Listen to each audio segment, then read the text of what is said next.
Bismillahirrahmanirrahim. Assalamualaikum warahmatullahi wabarakatuh. Waalaikumsalam warahmatullahi wabarakatuh. Innal hamdalillah nahmaduhu wa nasta'inuhu wa nastaghfiruh wa na'udzu billahi min shururi anfusina wa min sayyiati a'malina.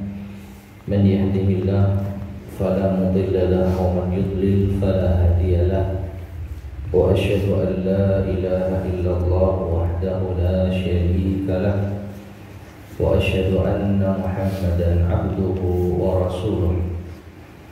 Allahumma salli wa sallim wa barik ala nabiyyina Muhammadin wa ala alihi wa ashabihi wa man tabi'ahum bi ihsanin ila yaumiddin, amma ba'd.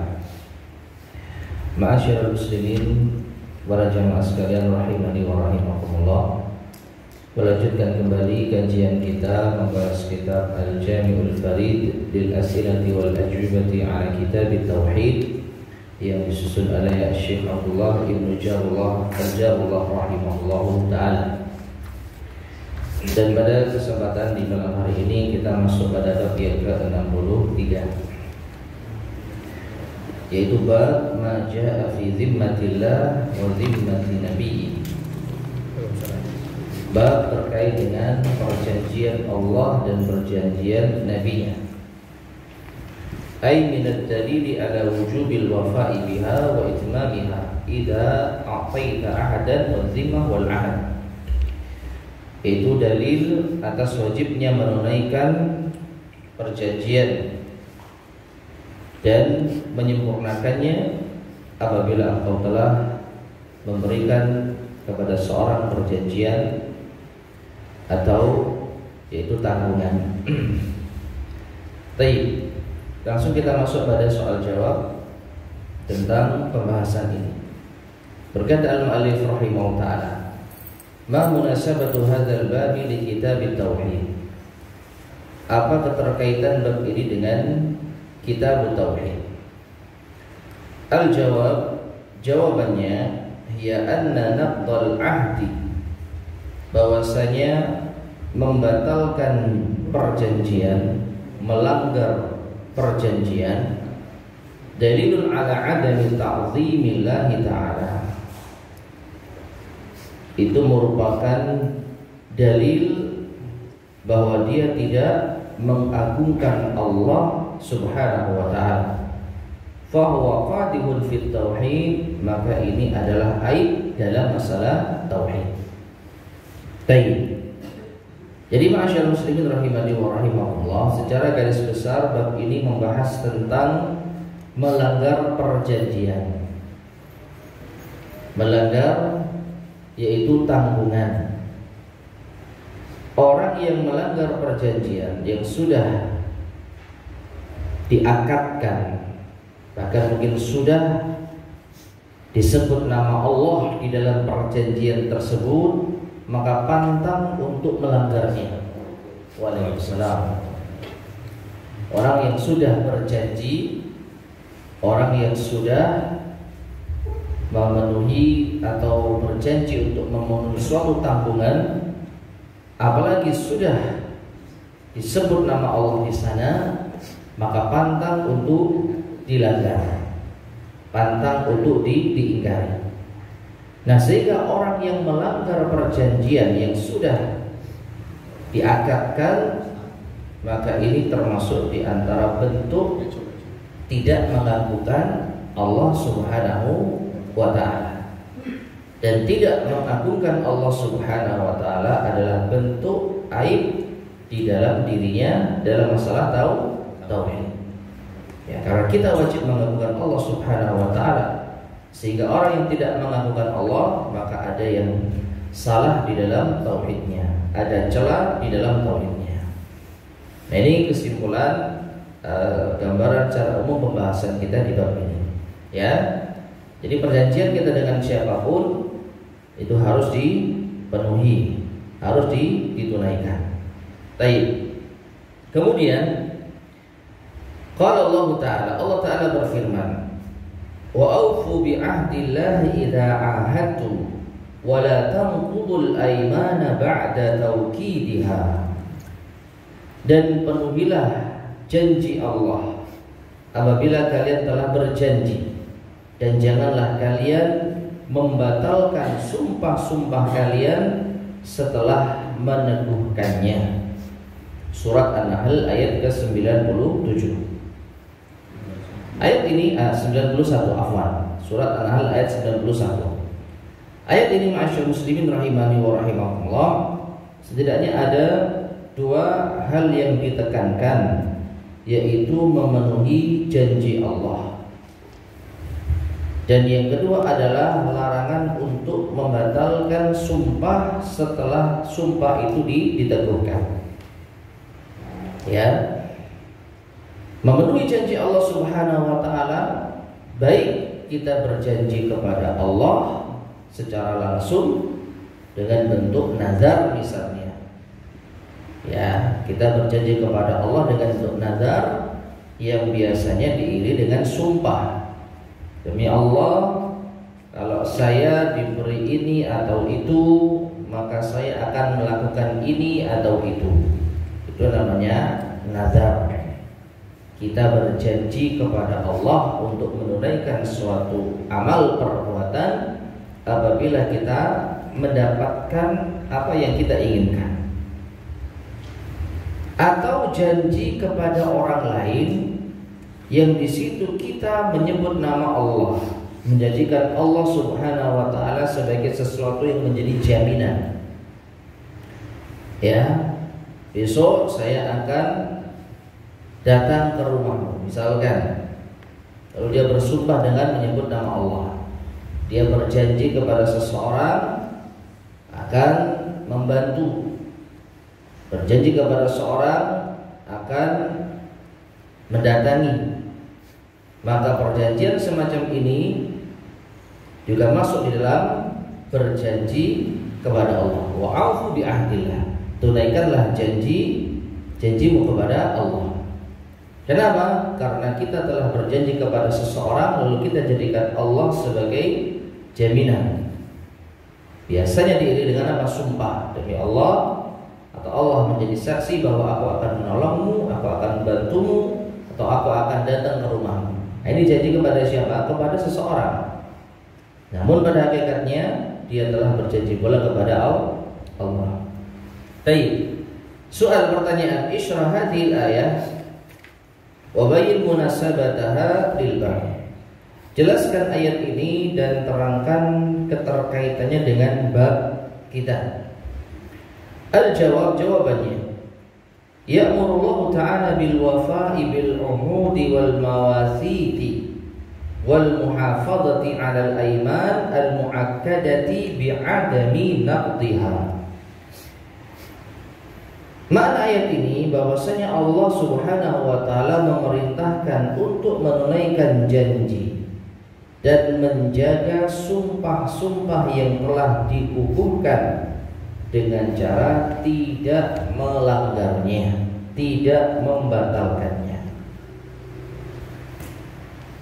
Jadi tunaikanlah janji dan lakukanlah atau apa? Penuhilah sumpah-sumpah kalian. Nah, kurang lebih itu poin utamanya. Tunaikanlah janjimu kepada orang dan lakukanlah sumpah-sumpah kalian. Apa lakukan? Enaknya apa? Sumpah itu diapakan? Sumpah dilaksanakan, memenuhi sumpah, janji, memenuhi janji. Tunaikanlah sumpah, tunaikan sumpah. Ya.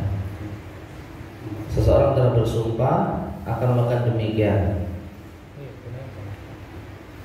melanggar sumpah, pas, cocok ya, mewujudkan, menunaikan, melaksanakan sumpah, apa? Memenuhi sumpah. Ya kurang lebih itulah. Jadi orang telah bersumpah demi Allah saya akan bantu dia. Ternyata benar-benar akan membantunya. Berarti dia telah menunaikan sumpahnya. memenuhi sumpahnya, menunaikan janji, menunaikan dua-duanya sama lah. Yang penting paham ya. Baik. Jadi penuhilah janjimu, tunaikanlah sumpah. Gitu aja ya. Penuhilah janjimu, tunaikanlah sumpah. Nah, wa munasabatul ayati lil bab. Adapun keterkaitan ayat dengan bab, annaha dalat ala wujubil wafa'i bil umud wa tahrimi naqdiha.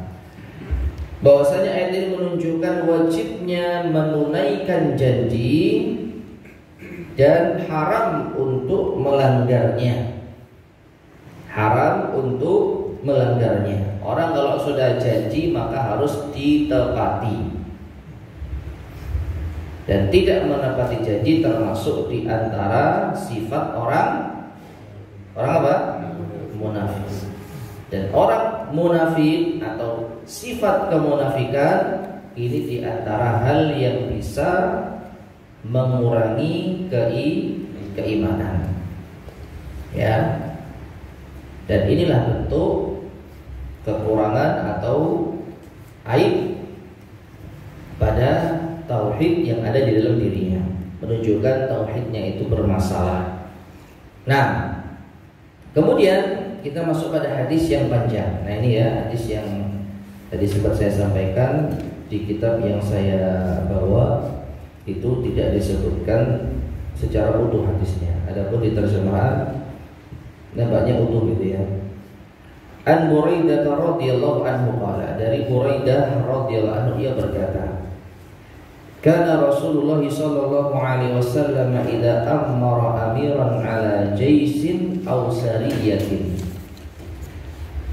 Rasulullah sallallahu alaihi wasallam apabila beliau mengangkat seorang pemimpin pasukan atau brigade, awsahu fi khassatihi, maka beliau berwasiat secara khusus kepada pemimpin ini bitaqwallahi wa man ma'ahu minal muslimina khairan, untuk bertakwa kepada Allah dan memperlakukan kaum muslimin yang bersamanya dengan baik. Ya. Jadi Nabi SAW kalau mengangkat seorang pemimpin pasukan, panglima atau komandan, ya, baik itu pasukan besar ataupun pasukan kecil seperti Sariyah yang nanti akan diterangkan insyaallah, ya, semacam brigade. Maka beliau berwasiat kepada calon komandan ini, pemimpin pasukan ini, untuk bertakwa kepada Allah dan memperlakukan kaum muslimin yang bersamanya dengan baik, memperlakukan pasukannya dengan baik. Faqala, maka beliau bersabda, ughzu bismillah fi sabilillah, qatilu man kafara billah. Perangilah atau berperanglah dengan menyebut nama Allah di jalan Allah, dan perangilah orang yang kufur kepada Allah. Nah, dalam kitab saya hanya sampai pada sini. Kemudian titik-titik hal hadis rawahu Muslim. Namun kita lanjutkan karena di terjemahan dibawakan teks terjemahnya secara lengkap. Nah, jadi berperanglah dengan menyebut nama Allah di jalan Allah, atau perangilah mereka dengan menyebut nama Allah. Berperanglah dengan menyebut nama Allah dan perangilah mereka yang kufur kepada Allah. Ughzu wa la taghullu wa la taqdiru wa la tumassilu. Berperanglah, namun jangan engkau mengambil harta rampasan perang sebelum dibagi. Wala tahullu, jangan kalian berbuat ghulul. Wala taqdiru, dan janganlah kalian mengkhianati janji. Wala tumassilu, dan janganlah kalian memutilasi korban, mayat musuh yang telah tergeletak, jangan kalian memutilasinya. Wala taqtulu walidan, jangan kalian membunuh anak-anak. Wa idza laqita aduwwaka minal musyrikin, dan apabila engkau bertemu dengan musuhmu dari kalangan orang-orang musyrik, fad'uhum ila thalathi khisalin, maka serulah mereka pada 3 perkara, pada 3 poin.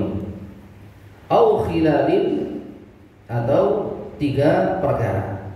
Fa ayyatuhunna ma ajabuka faqbal minhum wa kaffa anhum. Maka pilihan mana yang mereka pilih dari 3 itu, terimalah dari mereka dan tahanlah dari memerangi mereka. Tsumma ad'uhum ilal Islam, lalu suruhlah mereka kepada Islam. Fa in ajabuka faqbal minhum, apabila mereka menerimamu maka terimalah keislaman mereka. Wa kuffa anhum, lalu tahanlah dari memerangi mereka. Tsumma ad'uhum ila tahawuli min darihim ila daril muhajirin, lalu ajaklah mereka untuk berpindah dari negeri mereka ke negeri kaum muhajirin, orang-orang yang berhijrah. Wa akhbirhum, dan berilah kabar mereka, annahum in fa'alu dzalik, apabila mereka melakukan hal yang demikian itu, falahum ma lil muhajirin wa alaihim ma 'alal muhajirin, maka mereka mempunyai hak atas apa yang menjadi hak kaum muhajirin, dan mereka memiliki kewajiban atas apa yang menjadi kewajiban kaum muhajirin. Fa in abau an yatahawwalu minha, namun apabila mereka enggan untuk berpindah dari kampung mereka ke negeri orang-orang yang berhijrah, fa akhbirhum, maka beritahukan kepada mereka, annahum yakununa ka'arabil muslimin, bahwa mereka akan diperlakukan sebagaimana orang-orang Arab Badui Muslim yang lain. Yajri alaihim hukmullahi, akan berjalan di atas mereka hukum Allah, alladzi yajri alal mu'minin, yang juga berlaku pada orang-orang yang beriman. Wala yakunu lahum fil ghanimati wal fai'i syai'un, dan mereka tidak berhak mendapatkan ghanimah dan fai', yaitu rampasan perang, sedikit pun, illa an yujahidu ma'al muslimin, melainkan mereka ikut berjihad bersama kaum muslimin. Fa inhum abau, namun jika mereka enggan, fasalhum al-jizyata, maka mintalah, pungutlah dari mereka al-jizyah. Fa inhum ajabuka, maka apabila mereka memenuhi seruanmu, faqbal minhum wa kuffa anhum, maka terimalah jizyah dari mereka dan tahanlah dari memerangi mereka. Fa inhum abau, namun apabila mereka enggan, fasta'in billah wa qatilhum, maka mintalah pertolongan kepada Allah lalu perangilah mereka. Wa idza hasarta ahla hisnin, dan apabila kalian mengepung suatu benteng, fa araduka an taj'ala lahum zimmatallah wa zimmata nabiyih, lalu mereka ingin atau mereka meminta untuk mendapatkan jaminan dari Allah dan jaminan dari nabinya, fala taj'al lahum zimmatallahi wa la zimmata nabiyih, maka janganlah kamu penuhi permintaan tersebut. Walakin ij'al lahum zimmataka wa zimmata ashabik, namun jadikanlah mereka di dalam tanggungan kalian dan tanggungan sahabat-sahabat kalian. Fa innakum an tukhfiru zimamakum wa zimama ashabikum, maka apabila kalian melanggar, yaitu tanggungan kalian dan tanggungan dari sahabat-sahabat kalian, ahwanu min an tukhfiru zimmatallah, itu lebih ringan daripada kalian melanggar tanggungan Allah, perjanjian Allah dan perjanjian Rasulnya. Wa idza hasarta ahla hisnin, dan apabila kalian mengepung suatu benteng musuh, fa'araduka an tunzilahum ala hukmillah, dan mereka menghendaki agar diterapkan kepada mereka hukum Allah, ya, agar mereka ditempatkan pada hukum Allah, fala tunzilhum ala hukmillah, maka janganlah kalian berlakukan hal itu kepada mereka, walakin anzilhum ala hukmik, akan tetapi terapkanlah kepada mereka hukummu sendiri. Fa innaka la tadri atusibu hukmallahi fihim amla, karena engkau tidak tahu apakah engkau benar di dalam memperlakukan hukum Allah kepada mereka ataukah tidak. Ma'asyiral muslimin rahimani wa rahimakumullah. Hadis yang cukup panjang dan mungkin terutama di bagian terakhir agak sukar untuk kita pahami, ya. Namun insyaallah dengan membaca syarah insyaallah akan membantu kita di dalam memahaminya. Nah, jadi kesimpulannya di sini, hadis ini adalah wasiat dari Rasulullah SAW kepada panglima perang yang akan diutus untuk memerangi musuh. Ada beberapa poin-poin penting yang terkait di dalamnya. Ya, jadi kalau kita bisa sedikit mencermati hadis ini, ya, ini hadis untuk panglima, hadis untuk komandan. Ya, tidak tepat untuk kita bukan siapa-siapa. Ya. Tapi setidaknya ini menjadi wawasan bahwa di dalam Islam ada aturan-aturan yang perlu untuk diketahui oleh seorang panglima perang tatkala berjihad. Menunjukkan kalau jihad itu gak asal-asalan.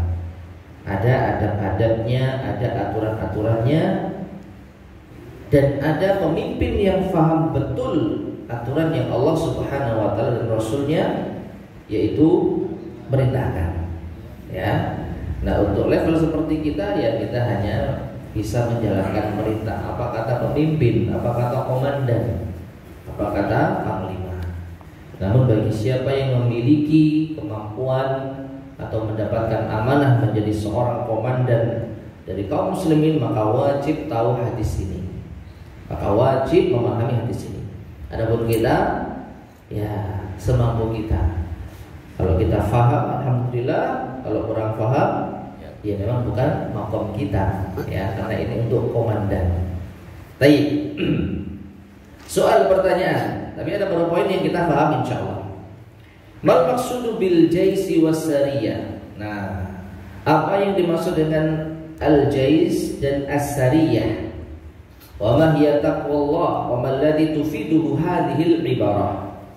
Dan apakah takwa kepada Allah itu, dan apa yang bisa diambil faedah dari ungkapan ini?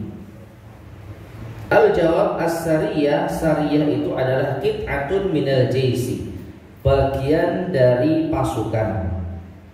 Tahruju minhu taghiru wa tarji'u ilaihi. Ya, yang keluar sariyah ini dari pasukan besar, dia berangkat dan kembali kepadanya. Waqad hasaraha ba'dul ulama bi 400 wa nahwi dzalik. Dan para ulama telah membatasi sariyah itu paling banyak jumlahnya 400 pasukan. Wal jaisu, sedangkan pasukan al-jais maka aktsara min dzalik, itu lebih banyak dari 400. Baik. Ini istilah dalam peperangannya, dalam pertempuran, dalam perkomandoan. Ada sedikit perbedaan yang pernah saya dapatkan antara, maka tadi saya sempat menerjemahkan sariyah itu dengan brigade. Ini yang membedakan antara sariyah dengan ghazwah. Ya, al-ghazwah itu perang, sedangkan as-sariyah itu adalah brigade. Maksudnya bagaimana? Sebagaimana yang diketahui di dalam sejarah Islam, ketika kaum muslimin berperang itu ada kalanya Rasulullah SAW ikut di dalam peperangan tersebut, ikut ada di dalam pasukan tersebut. Nah, kalau ini terjadi maka disebut dengan ghazwah, perang. Perang Badar, perang Uhud, perang Khandaq, perang Ahzab. Maka Nabi SAW ikut di sana, atau minimalnya beliau benar-benar mengetahui tentang keadaan perang tersebut. Adapun kalau sekiranya Nabi SAW mengirim utusan untuk suatu ekspedisi peperangan, itu disebut dengan syariah.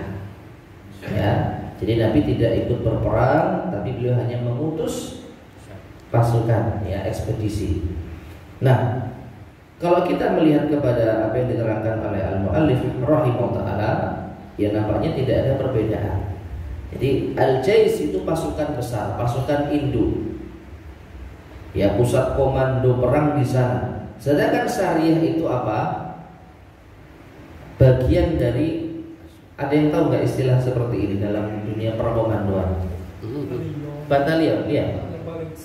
Batalion paling besar. Itu ada pemimpin perang di sana.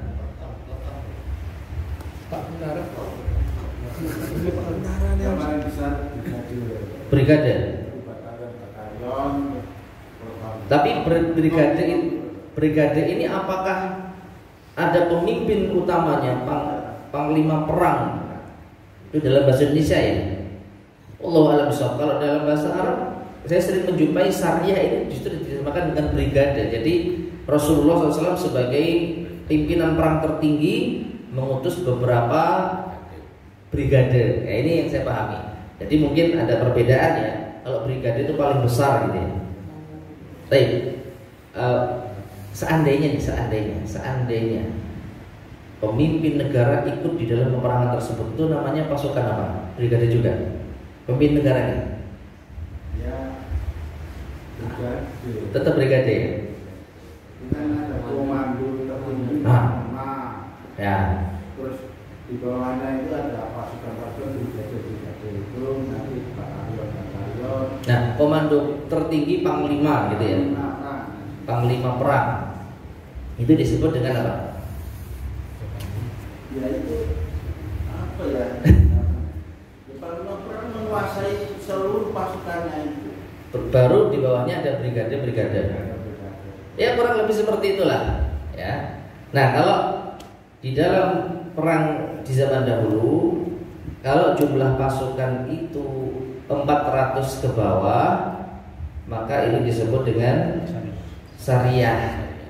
Mau diterjemahkan brigade, batalion, kompi, ya, peleton, pokoknya seperti itu.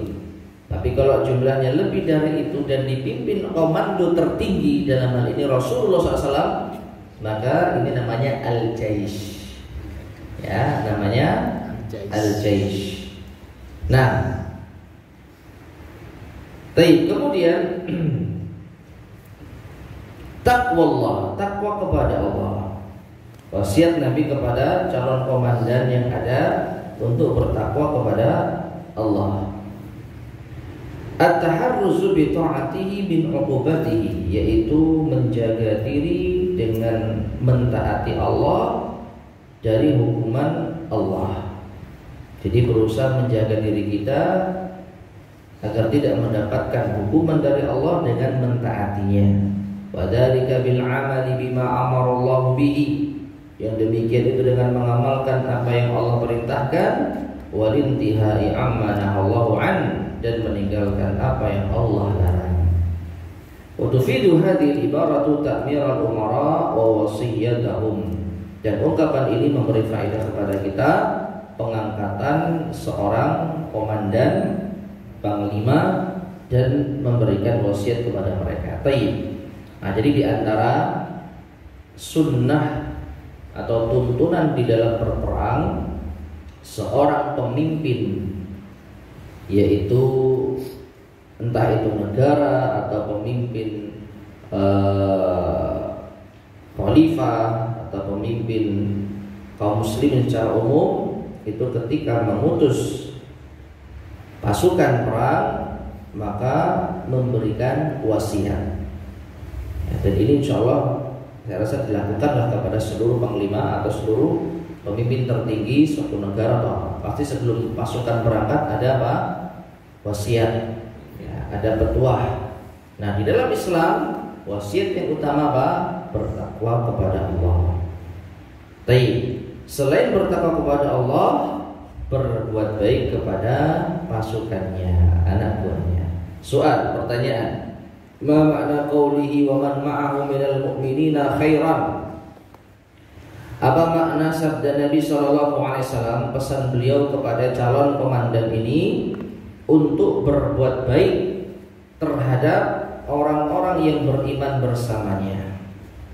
Al-jawab, jawabannya ay awsahu biman ma'ahu, yaitu beliau berwasiat kepada komandan ini biman ma'ahu, terhadap orang-orang yang ada di sisinya, an yaf'ala ma'ahum khairan, untuk memperlakukan mereka dengan baik, minar rifqi bihim, dengan lemah lembut kepada mereka, wal ihsani ilaihim, berbuat baik pada mereka, wa khafdil junahi lahum, dan rendah diri di hadapan mereka, wa tarkit ta'azumi alaihim, dan tidak merasa lebih tinggi dibandingkan dengan mereka. Ini terjemahannya kayaknya ada perbedaan. Apa terjemahannya? Coba dibaca Pak. Apa terjemahannya? Rasulullah SAW berwasiat kepada pemimpin untuk memperlakukan dengan baik pasukannya, lemah lembut, sopan santun, dan tidak memuji mereka. Nah ini tidak memuji mereka dengan berlebihan. Ini kurang tepat bahasanya. Ya, pemimpin atau komandan dilarang memuji anak buah secara berlebihan. Benar sih, benar supaya mereka tidak jumawa. Tapi kalau kita lihat teks atau teks kitab aslinya, ini diarahkan kepada pemimpin wa khafdil junahi lahu, merendahkan sayap mereka di hadapan mereka. Ya, wa fid janahaka minadh-dhulli minar rahmah. Kalau kita lihat ayat yang terkait dengan ini dengan lafaz yang mirip, wa fid janahaka minadh-dhulli minar rahmah, dan rendahkanlah sayapmu sebagai bentuk menghinakan diri di hadapan orang tua. Jadi kita kalau ketemu orang tua tidak boleh mengepakkan sayap merasa sombong, tapi rendahkan, nunduk. Nah inilah yang diperintahkan Rasul SAW kepada komandan perang ini terhadap pasukannya. Makanya saya terjemahkan tadi, rendah dirilah di hadapan pasukanmu, jangan kamu merasa hebat. Wa tarkit ta'azumi alaihim, dan tinggalkanlah sikap merasa lebih agung dari mereka. Ya. Jadi kayaknya nggak nyambung dengan terjemahan itu. Terjemahan jangan memuji mereka secara berlebihan. Sedangkan di sini Rasulullah berwasiat seorang pemimpin komandan perang jangan sombong di hadapan pasukannya, rendah diri, membaur, akrab, ya, tidak merasa lebih tinggi dan lain sebagainya. Itu insya Allah yang lebih tepat. Baik. Soal pertanyaan, ma makna qaulihi uzu bismillah? Apa makna sabda Nabi SAW, berperanglah dengan menyebut nama Allah? Al-jawab, jawabannya ay isyra'u fi fi'lil ghazwi musta'inina billah, yaitu bersegeralah di dalam melakukan peperangan dengan meminta pertolongan kepada Allah, mukhlisina lah, ikhlas kepada Allah, mutawakkilina alaihi, dan bertawakal kepada Allah. Itu makna apa? Berperanglah dengan menyebut nama Allah, ya. Jadi mencakup apa? Meminta pertolongan kepada Allah, ikhlas hanya untuk Allah, dan tawakal kepada Allah.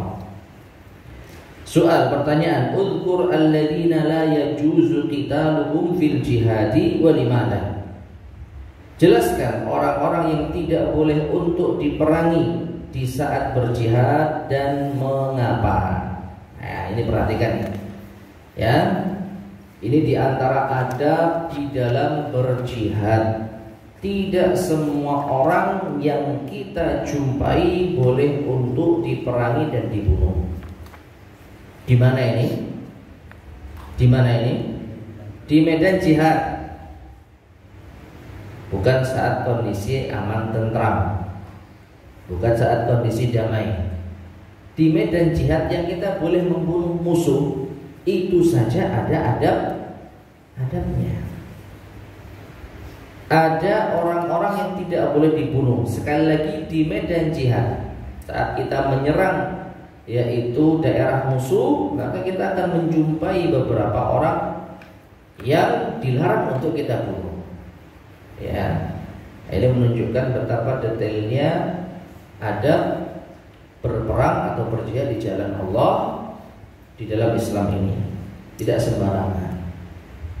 Nah, ini maka kita benar-benar yakin kesalahan sebagian kelompok yang mengatasnamakan Islam, penyerangan di negeri yang sedang damai dengan membunuh orang-orang yang dilarang untuk dibunuh, sekalipun itu di medan pertempuran.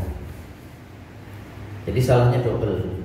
Yang pertama, dalam kondisi damai menyerang orang, ya, sampai pun mereka orang kafir.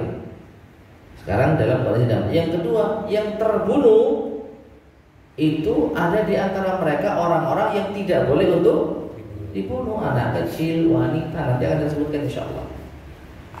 Ya. Tapi pernah tahu nggak Pak, ketika disampaikan kepada orang-orang seperti ini, apa jawaban mereka? Mereka punya alasan pembenaran terhadap tindakan mereka, seperti pengeboman itu loh.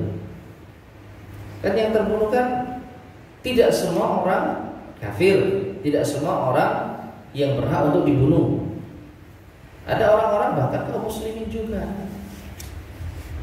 Sedangkan apa kata Nabi sallallahu alaihi wasallam, la zawalud dunya ahwanu indallahi min qatli rajulin muslim. Sungguh hancurnya dunia itu lebih ringan di sisi Allah dibandingkan dengan terbunuhnya seorang muslim. Ya. Non muslim juga dilarang dibunuh dalam kondisi yang damai seperti ini. Tahu nggak apa jawaban mereka ketika mereka disalahkan atas perbuatan mereka? Jawabannya enteng banget. Ada yang pernah tahu? Salah yang merunung.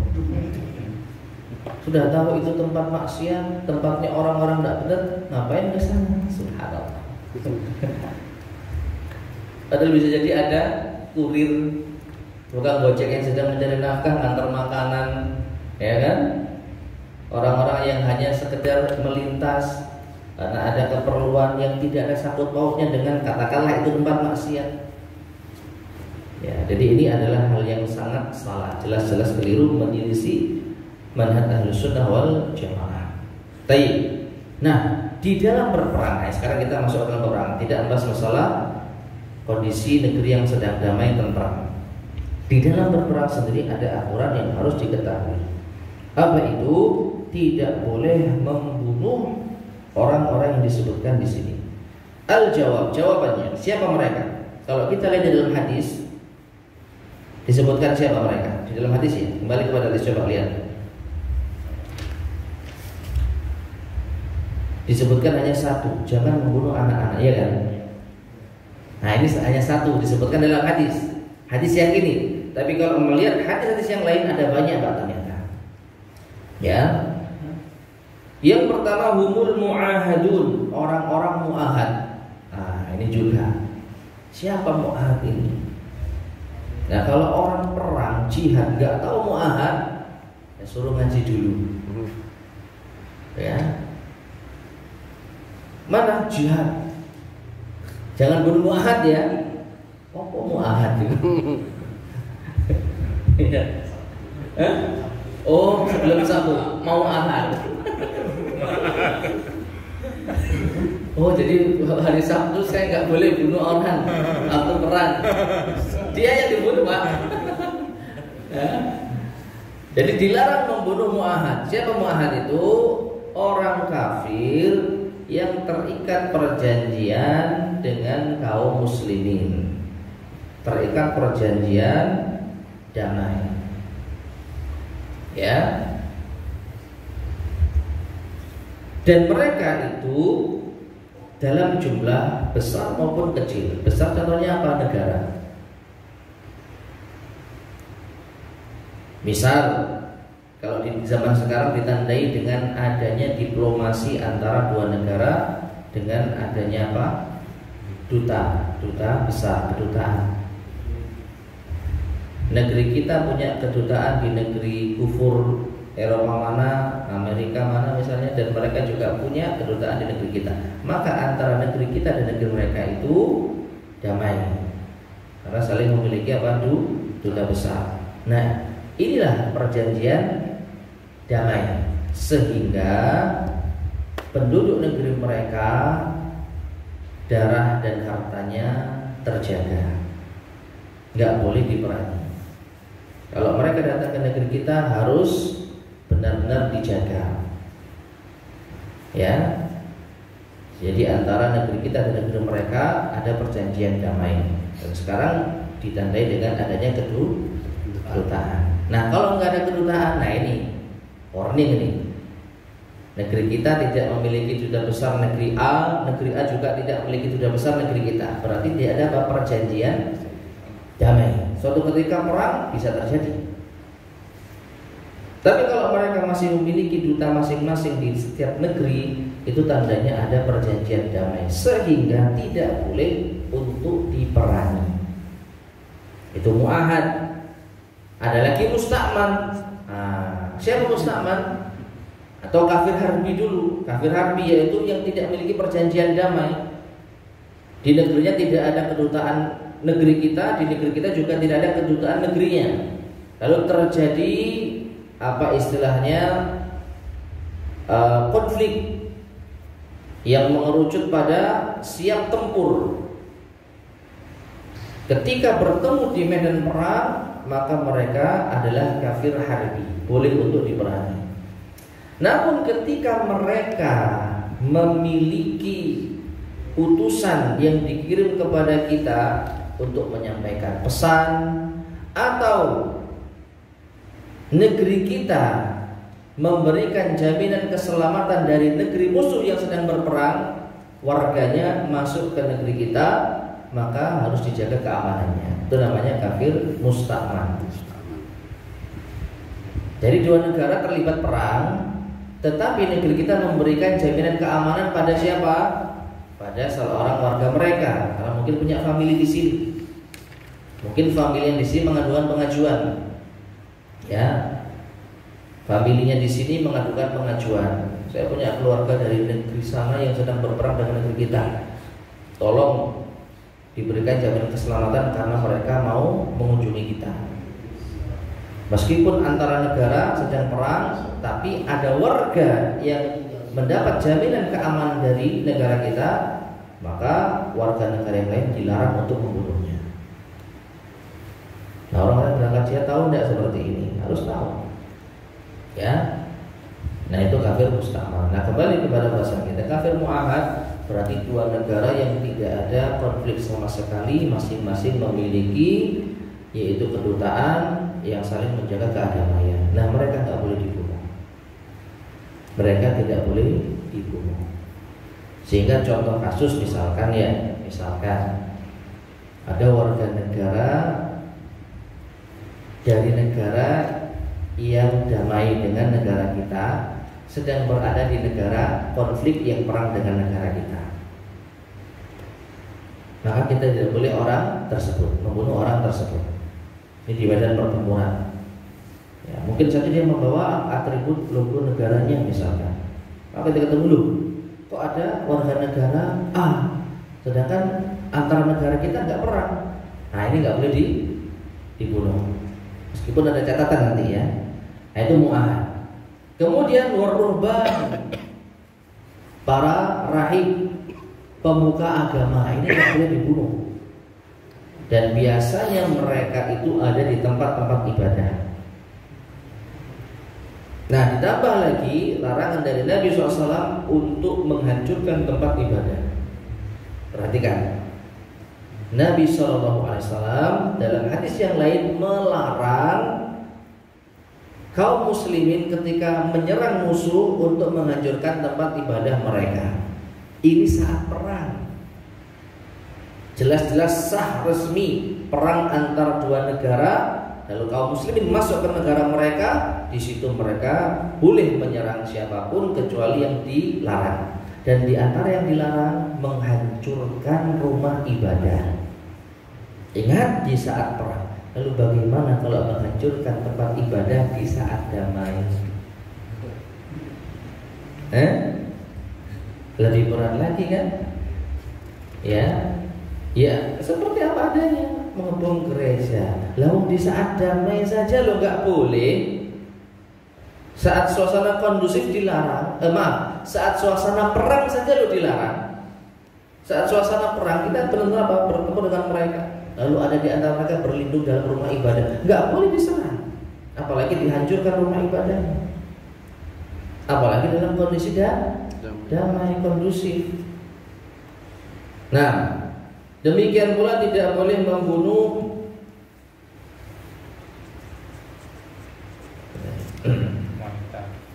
wanisa wasibyan, wanita, anak-anak kecil, ghairul balighin, dan anak-anak yang belum balik. Nah ini. Dan perempuan-perempuan yang ada, yang kita lihat, yang kita saksikan, semua ada. Anak kecilnya ada, wanita-wanita juga ada, orang-orang mungkin pemuka agama ada, orang-orang yang tidak terlibat peperangan juga ada. Maka jelas ini bukan jihad yang dibenarkan. Nah, kemudian di sini terangkan, wa innama nuhiya an qitalihim, sesungguhnya dilarang dari memerangi mereka, li'annahum la yakunu minhum qitalun ghaliban, karena mereka pada umumnya tidak terlibat perang. Yang perang itu ya laki-laki yang sudah balik, ya, yang megang senjata, yang punya kemampuan. Wanita, anak-anak nggak ikut perang pada umumnya. Ahli ibadah, tokoh agama nggak ikut perang pada umumnya. Ya, tempat ibadah tidak digunakan sebagai markas perang pada umumnya. Wa ikana minhum qital, tapi kalau di antara mereka terlibat dalam peperangan, au tadbirun, atau mereka terlibat dalam pengaturan, qutilu, mereka boleh diperangi. Misalnya ada pemuka agama, ya, ikut nyerang, nah boleh seperti ini. Ada wanita ikut bawa senjata, boleh diperangi. Ya. Tapi kalau mereka tidak ikut terlibat perang, baik secara langsung maupun secara tidak langsung, misalnya dengan memberi komando. Ada wanita, dia punya strategi perang yang jitu, dia nggak ikut perang langsung, tapi dia ngatur pasukan. Nah, boleh diperangi. Tapi pada umumnya kan wanita tidak seperti itu. Wanita apa? Mereka yang ngungsi. Mereka menyelamatkan diri dan anak-anak mereka. Demikian pula dengan ahli ibadah. Nah, sehingga biasanya tempat yang menjadi pengungsian rumah ibadah, anak-anak, perempuan, wanita, orang-orang tua, ya. Demikian pula pemuka-pemuka agama, mereka kumpul di tempat ibadah. Biasanya sehingga dilarang menghancurkan tempat ibadah orang lain. Nah, kemudian soal pertanyaan, wa ma ma'na qawlihi sallallahu alaihi wasallam la taghullu wa la taqdiru wa la tumathilu.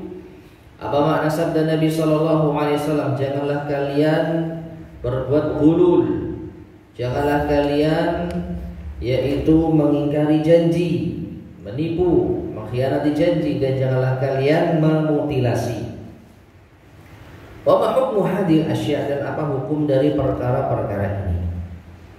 Al-jawab, jawabannya, hada nahyun 'anil ghulul wal ghadar wat tamtsil. Ini larangan dari ghulul, pengkhianatan dan pemutilasian. Wal ghulul, sedangkan al-ghulul wal akhdhu minal ghanimati qabla qismatiha, mengambil harta rampasan perang sebelum dibagikan. Contoh, ketika seorang pasukan muslim menyerang pasukan musuh yang berlindung di suatu gedung atau di suatu tempat persembunyian, ya, setelah berhasil dilumpuhkan, masuk ke dalam markas tersebut, ternyata banyak emasnya di situ. Nggak boleh itu, Pak. Yang boleh gimana? Ambil, kumpulkan di tempat komando kaum muslimin. Itu namanya apa? Ghanimah. Nanti ada saatnya itu dibagi oleh pemimpin pasukan. Kecuali atribut yang melekat di dalam pada musuh yang ditaklukkan, itu boleh. Contoh, senjata. Ya, terjadi perang antar dua pasukan. Pasukan muslim berhasil melumpuhkan pasukan musuh, pas didekati dipastikan sudah tewas, ternyata lihat lu api irek, senjata ini diambil boleh. Wah, rompinya bagus nih, diambil dipakai boleh, langsung boleh. Tanpa harus apa? Disetorkan kepada apa? Komando umum. Tapi kalau itu harta yang ada di sekitarnya, ya seperti tadi emas atau bahkan mungkin uang yang koper berisi uang atau barang-barang berharga, maka wajib untuk diamankan terlebih dahulu. Enggak boleh dientit, bahasa Jawa itu ya, ngentit ya. Ya, itu namanya ngentit. Nah, dalam bahasa Arab disebut gulul. Disebut apa? Gulul. Ya, dilarang seperti itu. Kemudian wal ghadr, sedangkan al ghadr itu naqdul ahdi, yaitu melanggar janji. Nah, ini sesuai dengan pembahasan kita. Melanggar janji dilarang meskipun dengan musuh. Misalkan apa? Janji besok kita libur perang ya. Jadi saling mengutus. Misalnya perang ini sudah berlangsung selama 1 bulan. Kok capek ya? Akhirnya saling mengutus. Kita sepakati besok kita libur perang. Minim sehari lah. Berapa hari? Ya sehari atau sepekan. Maka gencatan senjata selama sepekan. Nah, itu harus dipenuhi. Tidak boleh dilanggar.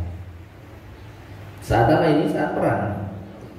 Wat tamtsil, sedangkan at-tamtsil huna at-tashwihu bil qatil. Nah, yaitu merusak jenazah, merusak mayat, kaqat'i anfihi, merusak bagian tubuh mayat, kaqat'i anfihi, seperti memotong hidung, wa uzunihi, telinga, wal abasi bi, dan mempermainkannya.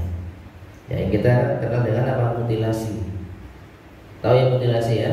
Jadi merusak jasad musuh dengan cara dipotong atau ya pokoknya dia lah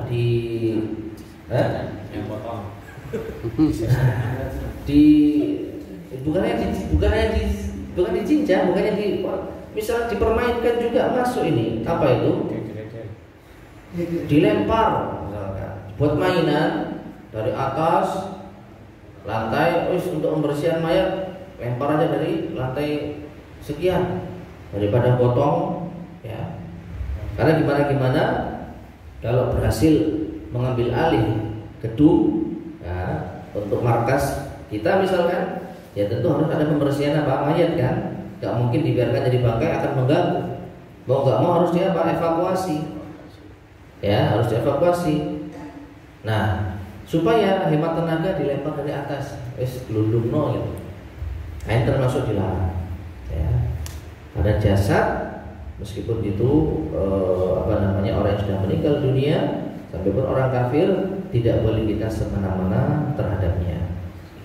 Nah, wal ghadru wal ghululu haramun wal muthallatu makruhatun. Sedangkan hukumnya pengkhianatan janji dan pengambilan harta rampasan perang sebelum dibagi itu haram. Sedangkan memutilasi itu makruh. Wallahu a'lam bishawab. Allah a'lam bishawab, di sini disebutkan makruh ya. Padahal Ya harusnya juga haram, sama-sama apa haramnya, karena larangannya itu apa sama. Wallahu a'lam. Baik, kemudian soal pertanyaan berikutnya, maladhi yu'khadhu min qawli sallallahu alaihi wasallam? Apa yang bisa diambil pelajaran dari sabda Rasulullah sallallahu alaihi wasallam, "Tsumma ad'uhum ilal Islam." Lalu serulah mereka, ajaklah mereka kepada Islam. Al-jawab, jawabannya, yu'khadhu minhu anna ad-da'wata ilal Islam takunu qabla al-qital. Bahwasanya ajakan kepada Islam itu sebelum berperang. Jadi jangan tiba-tiba nyerang, tapi ajak dulu kepada Islam. Kalau mereka membolehkan kita melanjutkan dakwah, maka tidak boleh berperang. Tapi kalau mereka menolak untuk kita berdakwah, maka barulah kita berperang. Jadi dakwah dulu sebelum apa? Perang.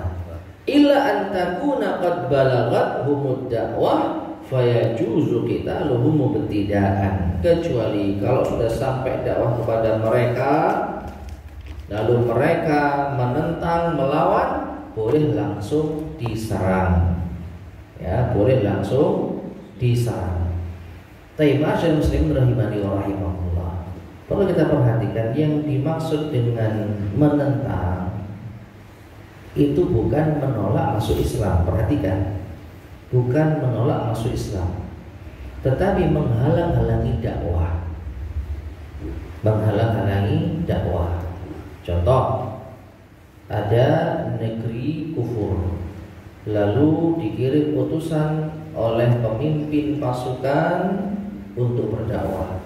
Sampai di sana diterima. Oh, silakan kalau mau menyampaikan Islam kepada masyarakat kami. Tapi mereka berhak untuk memilih apakah menerima atau menolak.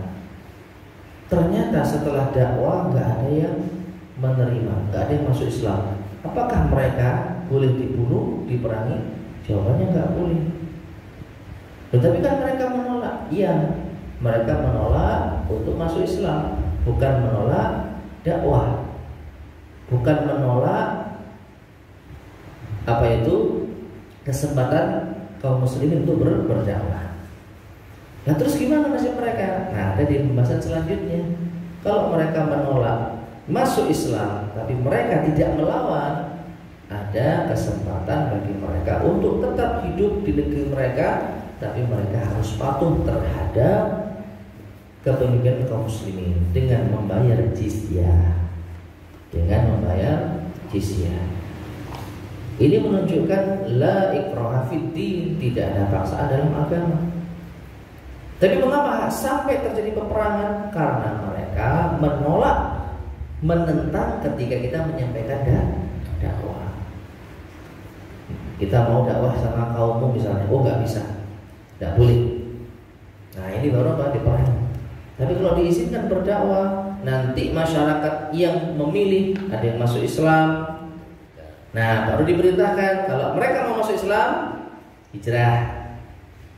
Ya, tinggal di negeri kaum muslimin. Kalau mereka tetap mau di situ, berarti mereka masih ada ikatan hukum sama seperti dianggap orang-orang Arab Badui. Kalau mereka nggak mau masuk Islam, boleh tetap di atas agama mereka karena nggak ada paksaan, tapi bayar apa? Jizyah. Bayar jizyah, ya pajak bahasa kita. Nah, jadi Islam tidak melarang orang memilih agama masing-masing. Tapi kalau dihalangi pintu dakwah, nah ini baru apa? Perang. Ya. Baik, Allah a'lam bishawab. Insyaallah kita akan lanjutkan pada kesempatan berikutnya biidznillah subhanahu wa ta'ala. Masih banyak yang pembahasan tentang di sini. Nah, sebelum kita akhiri, barangkali ada yang mau disampaikan, tanpa silakan.